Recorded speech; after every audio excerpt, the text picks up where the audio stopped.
মধ্যপ্রাচ্য মানেই বিশাল মরুভূমি, তপ্ত বালু আর শুষ্ক পরিবেশ। কিন্তু অবাক করার বিষয় হল, এই মরুভূমির নিচেই লুকিয়ে আছে বিশ্বের সবচেয়ে বড় তেলের ভাণ্ডার। প্রশ্ন হল, এই তেল এলো কোথা থেকে? এর উত্তর খুঁজতে গেলে আমাদের ফিরে যেতে হবে কোটি কোটি বছর আগে, যখন এই মরুভূমি মোটেও মরুভূমি ছিল না। বিজ্ঞানীরা বলছেন, আজকের মধ্যপ্রাচ্যের বড় অংশ একসময় ছিল উষ্ণ ও অগভীর সমুদ্রের নিচে। সেই সমুদ্রে ছিল অসংখ্য ক্ষুদ্র প্রাণী, যেমন প্ল্যাঙ্কটন, শৈবাল ও ব্যাকটেরিয়া। এই ক্ষুদ্র জীবগুলো মারা গেলে তাদের দেহ সমুদ্রের তলায় জমা হতে থাকে।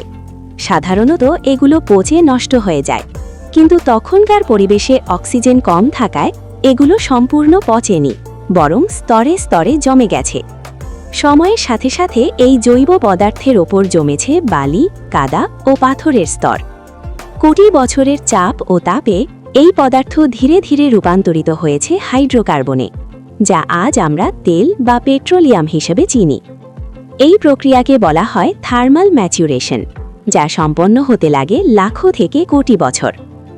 তেল তৈরি হওয়ার পর সেটি এক জায়গায় থাকে না, এটি ধীরে ধীরে উপরের দিকে উঠতে থাকে এবং বিশেষ ধরনের পাথরের মধ্যে জমা হয়, যাকে বলা হয় রিজার্ভয়ার রক। মধ্যপ্রাচ্যে এই ধরনের পাথর প্রচুর রয়েছে।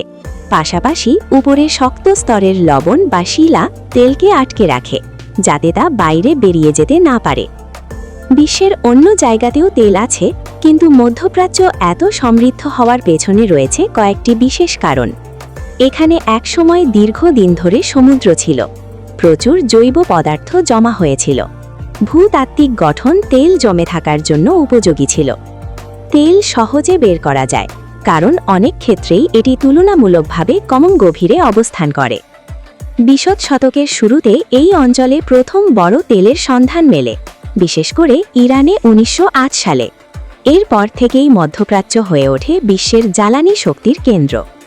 অর্থাৎ মধ্যপ্রাচ্যের মরুভূমিতে যে বিপুল তেল মজুদ রয়েছে তা কোনো হঠাৎ ঘটনা নয়, এটি কোটি কোটি বছরের প্রাকৃতিক প্রক্রিয়ার ফল।